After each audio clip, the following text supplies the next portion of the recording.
Oh hey, so awareness is pretty important in Rocket League, and I guess in life too. But I don't really see people talking about it in detail, so I want to take a deep dive into this topic from a traditional sport and sports psychology perspective. In this video, we're going to get into what is true awareness, its key characteristics, and how to identify it. Then we'll look at how we can optimize our awareness, making sure that we're focusing on the right things and picking up on the most information possible and using that info as effectively as we can. And finally, I'm going to share a few drills to work on improving your awareness in-game. And guess what? If you've been following me already, you know that I talk way too much. So this video topic came out to be like 20 minutes long again. So I decided it's best to just split it up. This week, I'll go over the conceptual stuff about awareness and its key factors. And then next week, we'll get into the drills and how to actually train your awareness. Anyways, along with those, I want to add a couple general tips, including an important warning at the end about what to expect when adding these things into your playstyle and how to do it properly. But by the end of all this awareness training, you're going to be absorbing so much more useful information in-game that your brain is going to get so heckin' big that your teammates are probably going to recommend medical treatment for what appears to be dangerous levels of cranial swelling. If you're new here, I am a professional sports psychology coach. I have about 8 years of traditional sport coaching experience, and I've been working with Rocket League players for about 2 years now, including working with individuals, collegiate teams, and bubble teams up to about 2,000 MMR.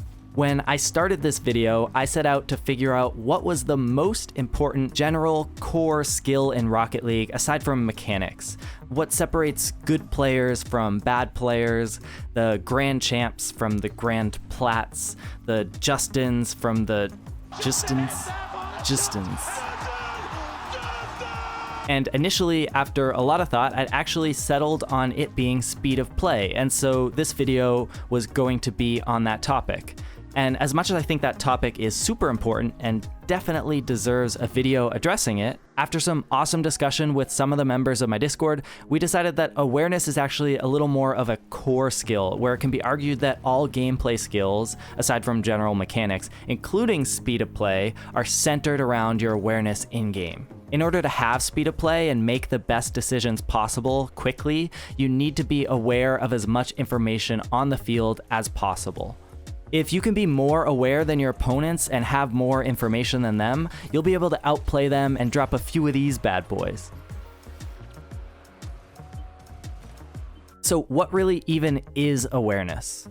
Awareness in Rocket League, as I would describe it, is your ability to take in as much information about your opponents, teammates, the ball, the boost, the clock, etc., to allow you to make better, faster decisions, leading to smarter positioning and therefore eventually more scoring opportunities for your team and less for the opposing team.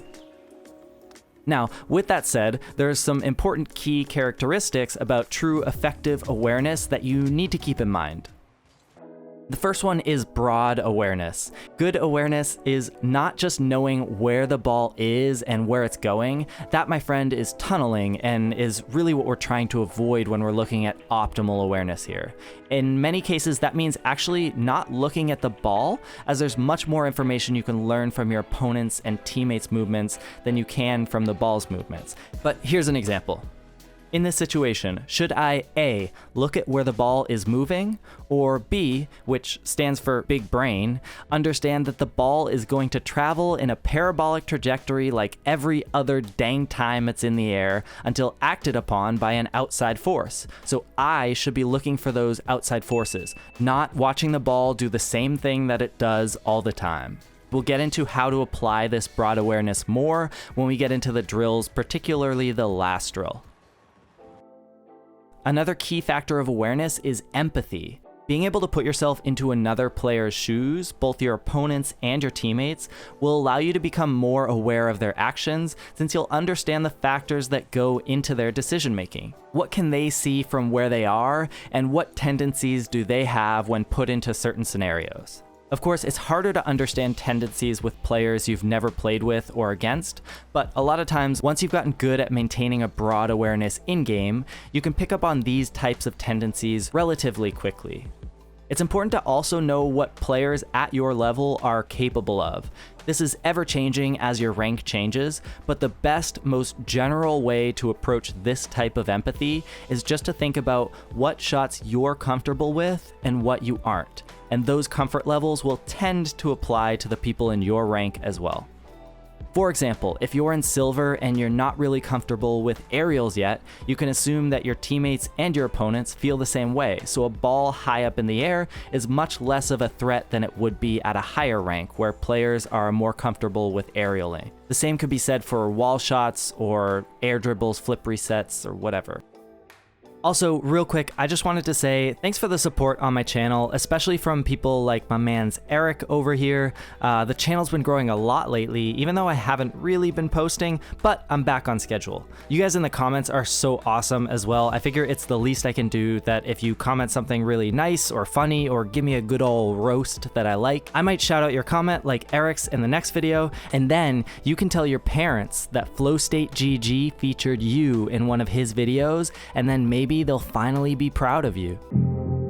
Anyways, the right kind of awareness involves non-judgmental thinking, and it's way more productive than its latter counterpart. The goal is to notice things that are going on, but not to judge them or label them as necessarily good or bad, just to notice them for what they are, which is just information. Here's a couple examples of what I mean.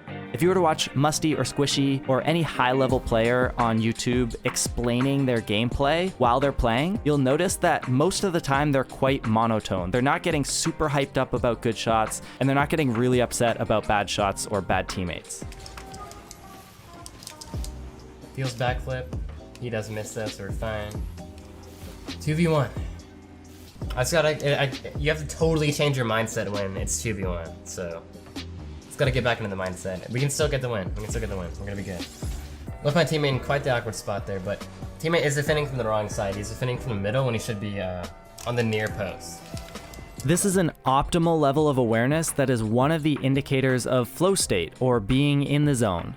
They are fully immersed in the task at hand and are simply focused on noticing all the information around them in the present moment and reacting to it as best as they can. I take the boost quick here. I missed it. That's fine though. I gotta go back anyway. Should be a low boost. Kind of takes away the threat. It's good that he was on the ball with no boost there for us. Over 2. Nice 50. Potentially a goal as well. Good job. So another example would be not judging a teammate's actions. Let's say he just missed a ball off the wall. You can A, say, wow, he stinks. I can't believe I always have to carry these bad teammates. Or B, which again stands for big brained, you could say, okay, he's probably not comfortable with his wall mechanics, so I need to be a little more concerned when he's going for anything off the wall. If you chose B, now you understand his tendencies, like we mentioned in empathy, and you have a better mental picture of how he plays so you can play around it. I'll go more into depth on this in the speed of play video, as the topics are a little more related, and I'll have drills for that as well. Alright. Teammate probably shouldn't have rushed that. So much time on that ball in that situation, but it's all good. Maybe follow up. Nice, that's fine. That'll do. He probably again should have left that for our supporting teammate, who had a much better touch than him, but it's okay. He seems to be maybe a little bit nervous. I can't really tell, to be honest.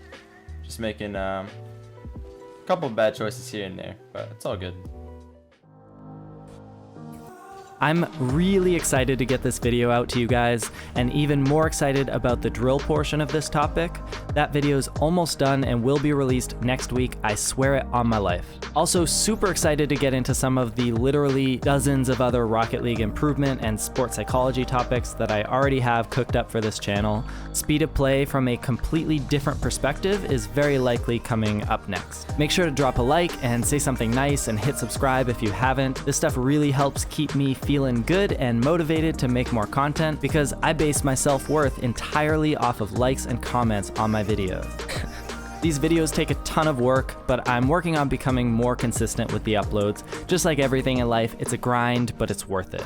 If you made it all the way here, you are a beautiful human being. So for that, you get a secret sneak peek at my stream schedule, which I'll be releasing next video.